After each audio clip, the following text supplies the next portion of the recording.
Hey there, and welcome to this week's live Savor Food and Body short session recording.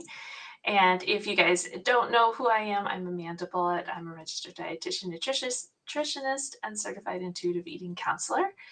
And I spend a lot of my time talking to women in midlife about how to undiet their life, how to find a healthy relationship with food and their bodies, and how to embrace this season of midlife. So, today, I want to talk about a topic that has come up twice this week already, and it's only Wednesday, about what happens when focusing on healthy living or a healthy lifestyle or being healthier in midlife.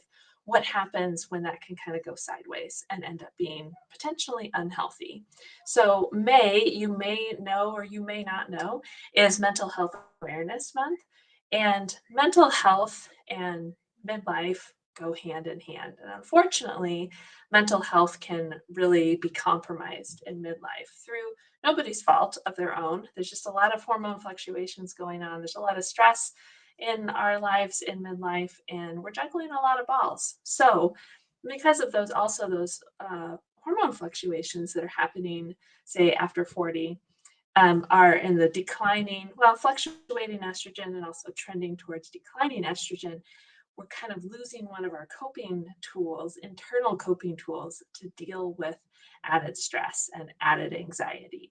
And this was something that was fairly new to me that I learned 6, 9 months ago or so when I hosted Dr. Erin Hayford on the Savor Food and Body podcast, and also Dr. Caitlin O'Connor on the Savor Food and Body podcast. And we were talking about how estrogen is really protective for women's mental health up until perimenopause and menopause. So, what that means is if we have that awareness, then we can also increase our capacity to deal with stress in other ways. Now, how does this all relate to wanting to be healthy and focusing on healthy eating, healthy weight, whatever that might look like for you?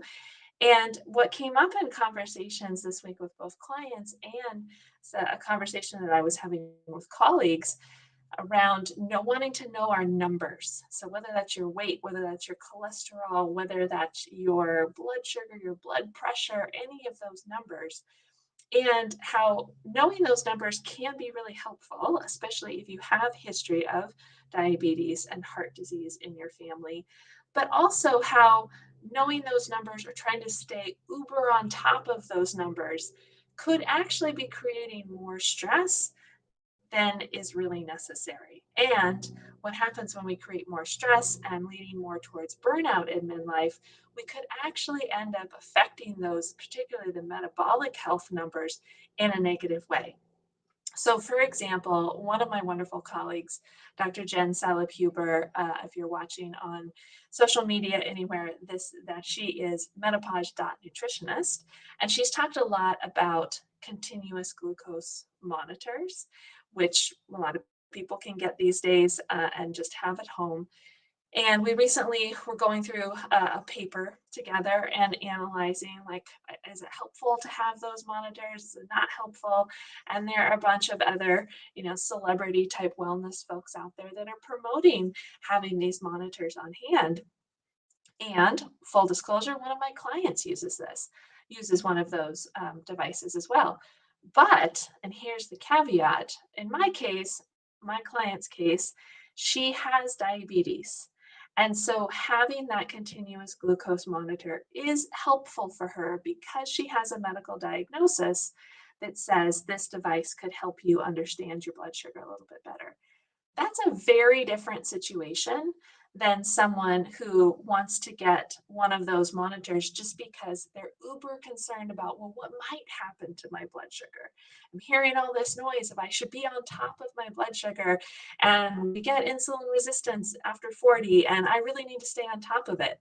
Now, I'm not here to discount or take away that desire that you have for wanting to stay on top of your metabolic health.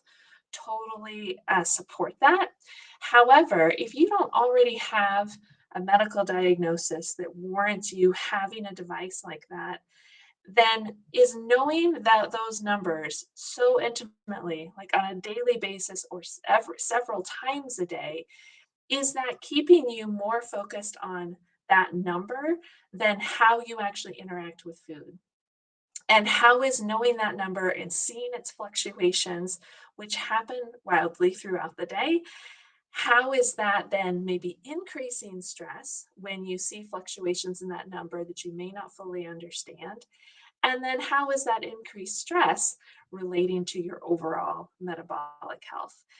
So, for example, if you're seeing, and this is similar to our weight too, when we see these numbers fluctuate dramatically throughout a day, and we can kind of get in our heads of like, well, what am I doing? Should I be doing more of this? Should I be doing more of this? What should I be eating? What should I not be eating?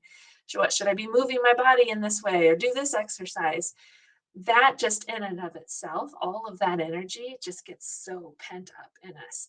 And it can fuel the already predisposed uh, position of anxiety that we have already as women in midlife. We're predisposed to having more anxiety, having more depression. So, how is focusing so tightly on those numbers? If you're not diabetic, how is that helping or harming the mental health side of things? So, this is what I mean about how when we're focusing on trying to be healthy in midlife and know all the things and stay on top of everything, there comes a point when is too much in terms of our mental health. So I just wanted to present that to you today, especially at the beginning of May, as we're kicking off Mental Health Awareness Month. We're going to have a number of podcast interviews on the Savor Food and Body podcast, where we're going to talk about mental health in midlife from a variety of angles. And I could definitely raise my hand to this in that the noticing the symptoms of mental health have been some of my first symptoms and awareness of perimenopause.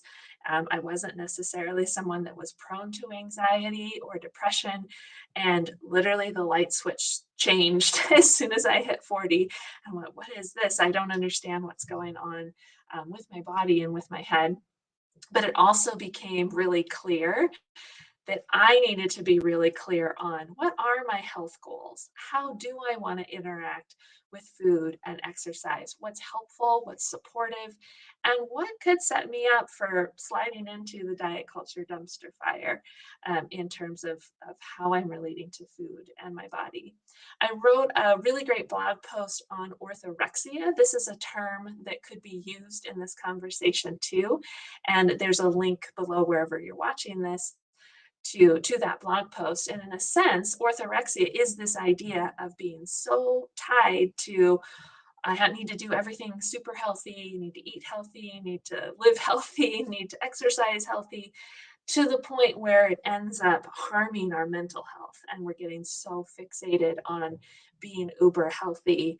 And then from a physical standpoint, and then that ends up setting us up for having an unhealthy relationship with food in our bodies and having issues with mental health. So while orthorexia is not doesn't have a diagnosis in terms of the DSM-5 like other eating disorders do with bulimia or anorexia or binge eating disorder, but it's a pretty close cousin to all of those and can be a really slippery slope in midlife when we're trying to be concerned about our health and wanting to have health and longevity as we move through the menopause transition. But just have some awareness and check in with yourself of what's helpful, what's not helpful, and how can I promote my health in both physical and mental health ways. And again, we're going to get into more specifics on that in the coming episodes of the Savor Food and Body podcast. And also, I'll be sharing more in my weekly emails that go out to the Savor Food and Body community. So if you're interested in any and all of the above of that, you can get links to joining the email list and in the links below. You can download the Thrive Guide, which is a free guide that I have that kind of walks you through 6 steps on how to be aware of what's helpful for your health, mental and physical and emotional health in this stage of life, and how to avoid falling into that diet culture dumpster fire. So that's the Thrive Guide. You can download that in the link below. And then also there's a link down there to get onto the email list. If you download the Thrive Guide, you're going to end up on the email list too. So I hope that's helpful. I hope you guys have a great week savoring food in your body, and I will talk to you again next week. Take care.